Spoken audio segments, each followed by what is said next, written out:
i-haul ko lang yun sa inyo ang mga napamili ko.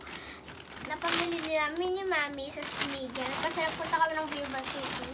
So, first na binili namin dito is lunchbox. 4-in-1 container nest. So, tingnan natin yung loob niya. Paliit siya ng paliit. Ito rin pinakamalaki na.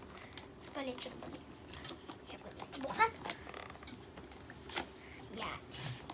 Ito yung design niya. Tapos ayun sa loob yung kanyang mga gamit. So, hindi ko na ipapakita. So, ganyan din siya. Iba-iba lang siya ng color. Next one is eto. Pinaseparate namin siya kasi ito yung bibigay ko sa cousin ko for Christmas gift. Ayan, Dream Big. Ang ganda. Parang Barbie, no? Tapos may rainbow. Nakakaiba yung kulay. Ito naman is pencil case ko for grade 4 ko. So, kapag binuksan mo siya, ganyan. Tapos may pocket dito.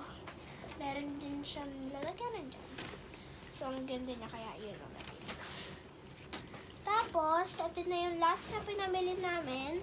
Medyo tipid mode lang kami ngayong time na yun. Oh, di ba? Ang ganda. Dito lalagyan ng mga things. Tapos, ito lunchbox kasi yan. So, pwede natin yan ipagsama. So, yun lang naman pinamili namin. Pero may binili pa kami sa Cotton On. Slippers, tapos saka damit ni Mami.